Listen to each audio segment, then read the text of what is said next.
Manong Chavit Singson, playing hero na naman.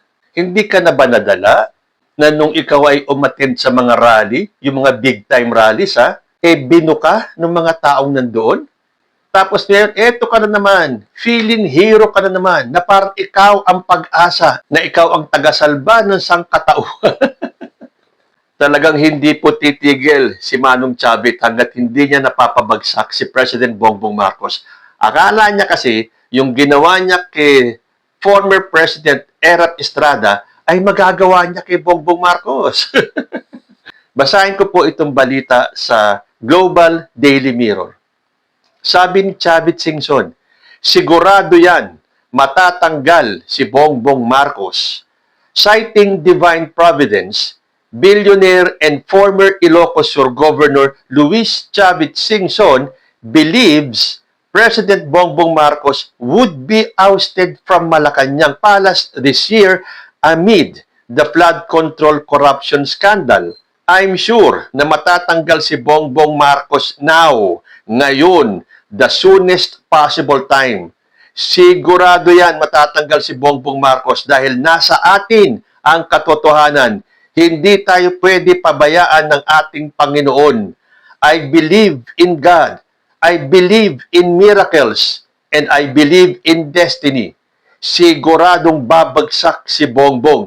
He notes it was 40 years ago when the chief executive's late father, then President Ferdinand Marcos Sr., was removed from his seat of power through the historic EDSA People Power Revolution in 1986. Singson also announces his plan to hold a massive demonstration soon and is inviting the public to join them. We will schedule a one-time, big-time rally. Nakikiusap ako sa lahat ng religious organizations, lahat ng nagmamahal sa ating bansa, lahat ng ayaw sa katiwalian, sa graft and corruption, lahat inaandayahan ko kayo. Pero magtatanong ako kung kailan yun, but it should be ASAP and we will march to Malacanang. Ang galing. Panoorin nga po natin yung press con ni Manong Chavit. We will schedule a one-time, big-time rally. And nagigiusap ako sa lahat ng religious organizations, lahat ng nagmamahal sa ating bansa, lahat ng ayaw sa katiwalian, graft and corruption. So lahat, inanyayaan ko kayo, pero magtatanong ako kung kailan yun, but it should be ASAP. And we will march to Malacanang. Yung rally, one-time, big-time rally na sabi nyo, kinakasanin nyo, kakausapin nyo yung mga religious sector at lahat ng galit sa korupsyon. Sa tingin nyo ba, Gov, ay mas makabubuting ito taon sa February? Sa buwan ng February kasi yung 40 years na sinasabi ninyo ay nangyari din ho noong February 1986. Nasa grupo yan dahil I will not decide for the date. Ang magde-decide yung religious organizations and the opposition, lahat na nagmamahal sa ating bansa, tatawagin ko lahat at tawagin nyo rin ako, magigiusap ako na sila mag-decide ang date. I would prepare yung kabataan ang magsabi ng date para kasi dapat kasama ang kabataan dito dahil ninakaw na ang future ng kabataan. And I remember very well yung sinabi ng national hero natin. Sa dami na sinulat, isa lang ang ano ko sa utak ko. Ang kabataan ang kinabukasan ng ating bansa. Yun ang sabi nyo sa Rizal. So, nandiyan ko mga kabataan, wag kayo matakot. Future niya ito, hindi po sa amin. Para sa inyo po ito. Kung gusto nyo pagpatuloy na ganito, nasa inyo yan. Pero kung ayaw nyo, tumayo kayo, wag kayo matakot dahil future nyo ito. Pero kung sakaling makausap po ninyo lahat ng mga religious sector, at ang sabihin ho nila sa inyo ay, ikaw na daw pang magdesisyon. Prefer po ba ninyo yung date na February din? Maganda rin, dahil malamig pa yung February. Maganda yung February. At may sasabay din dun sa 40 years na Yes, pasok pa rin sa 40 years. 1986 na sinasabi Pasok niyo. pa rin sa 40 years. Okay, so para lang klaro, kung kayo ho ang tatanungin, gusto ho ninyo gawin ito ng February 25, 2026 o ano po? No, 26. Dito, hindi na... Hindi, February, anong date po? Kung kayo po yung pagdidesisyonin. Ako gusto ko ASAP na yun eh.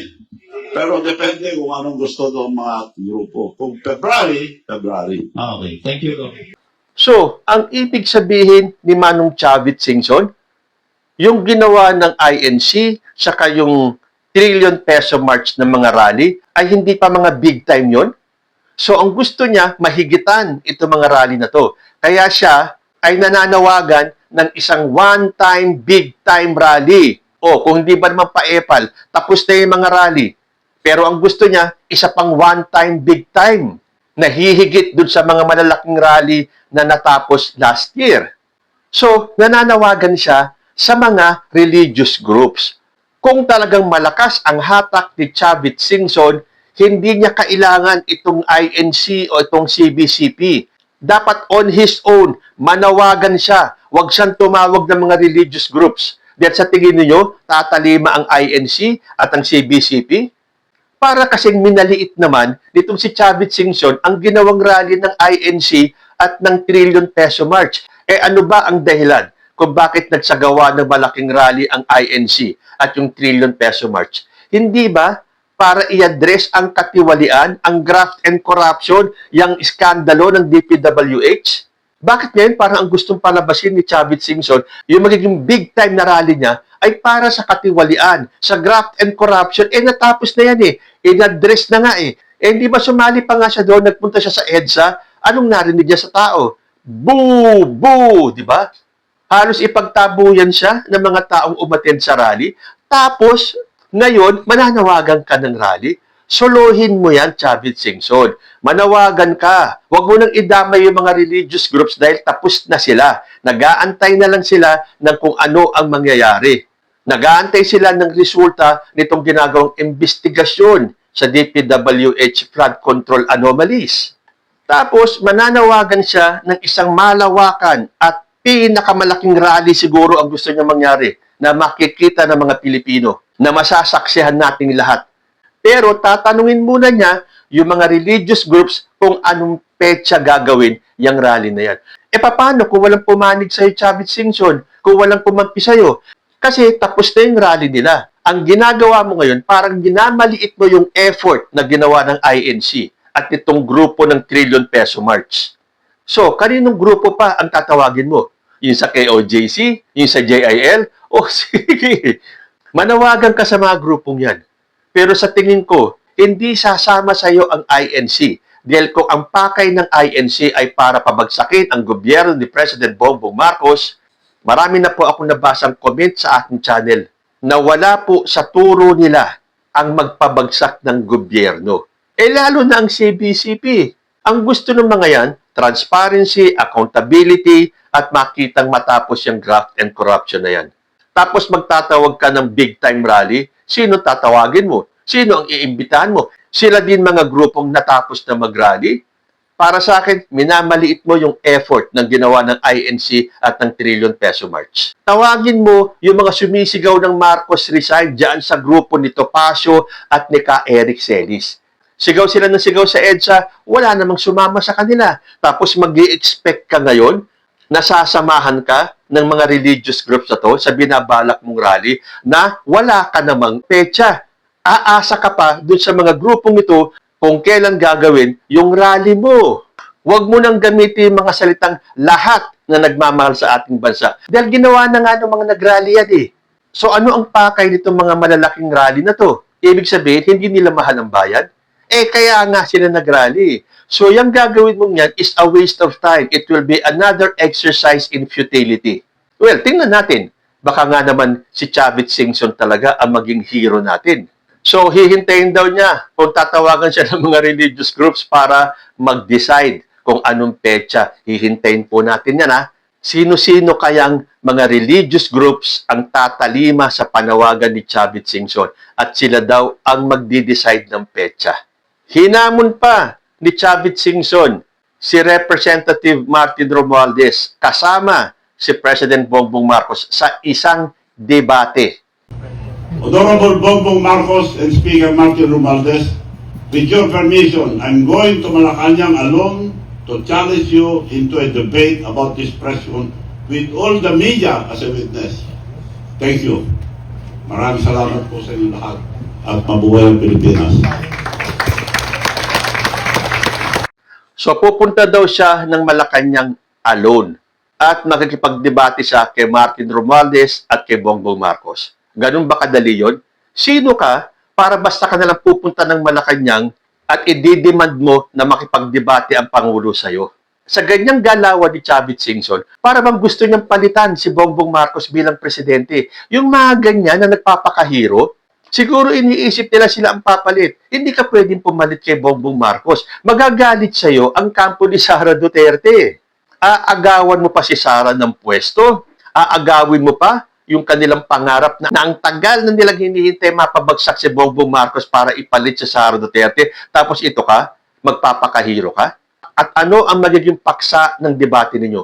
Yung flood control anomalies na yan, yung graft and corruption na isiniwalat ni President Bongbong Marcos. Sinasabi ko na nga paiikutin nila ang istorya para palabasin na si Bongbong Marcos, yung presidenteng siya ang nagsiwalat ng katiwalian, pero ibabalik nila at ituturo nila na si Bongbong Marcos ang ulo ng korupsyon. Napakagago, tanga, bobo ni President Bongbong Marcos kung ipagkakanulo niya yung sarili niya. Mag-isip kayo. Kahit na siguro kayo hindi kayo maglalabas ng expose ng katiwalian, ng korupsyon, kung kayo rin lang mismo ang tatamaan. Yan po ang ginagawa ng kampo ng mga DDS. Talagang iikutin nila yung istorya para ituro kay President Bongbong Marcos na siya ang punot dulo ng korupsyon na to. Punot dulo ang gusto niyong palabasin na si Bongbong Marcos ang mastermind. Samantalang panahon pa ni Rodrigo Duterte, umamin siya na talamak ang korupsyon nung panahon niya. Muntik na nga siyang maging hero dahil binanggit niya na merong korupsyon sa ilalim ng kanyang administrasyon. Ang siste nito, may ginawa ba siya? Wala. Sinabi niya lang na may korupsyon under his watch, pero wala po siyang ginawa. Tanging si Bongbong Marcos lang ang presidenteng nagsiwalat ng katiwalian sa gobyerno natin na alam na nating lahat. Way back, panahon pa ni Mahoma, meron ng korupsyon. Pero nagsawalang kibunan lang tayo. Dahil kung yung mga leader, yung mga nakaraang leader ay walang ginawa para solusyonan ang problema ng korupsyon, ano magagawa ng simpleng mamamayan? Ito na nga may presidenteng tumayo kahit na marami siyang masagasaan. Kaya po nang gagalaiti yung mga tinamaan ni President Bongbong Marcos, yung mga sangkot sa anomalya. Hinubaran lahat yan ni President Bongbong Marcos. Kaya marami ang galit sa kanya. Kaya itong grupo nila Chavit Singson talagang gagawa ng paraan para ibalik kay Bongbong Marcos ang sisi. Hindi ba may kaso itong si Chavit Singson? Bakit hindi yun ang harapin niya? Hindi makakalimutan ng taong bayan, lalo na yung mga taga Ilocos Sur, na gustong makita at marinig ang magiging paliwanag ni Chavit Singson sa mga ibinato sa kanyang anomalya. So, sa tingin ninyo, tatanggapin ni President Bongbong Marcos ang hamon ni Chavit Singson? Alam na alam naman ni Bongbong Marcos at nating lahat na pumapapil lang si Chavit Singson para palabasin na siya ang hero, siya ang nagsiwalat na ang punot dulo ng korupsyon na to ay si Bongbong Marcos at dapat siyang mawala sa pwesto dahil I believe in destiny. In God, I believe in miracles and I believe in destiny. Siguradong babagsak si Bongbong. Sabi ni Singson, in God, I believe in miracles and I believe in destiny. Siguradong babagsak si Bongbong. Yung pagkakapanalo ni Bongbong Marcos bilang presidente, hindi ba destiny yun, Chavit Singson? At hindi ba destiny na hahabol-habol ka na lang at gagawin mo lahat ng paraan para ibagsak si President Bongbong Marcos at hindi ka magtatagumpay? Yun ang destiny mo, na magiging failure ka. At kahit na sabihin mong siguradong babagsak si Bongbong Marcos, hindi siya babagsak. dahil destiny po ni President Bongbong Marcos na maging presidente ng Pilipinas at tapusin ang kanyang termino at tapusin ito ang korupsyon sa bansa. Magiging mahirap po talaga yan.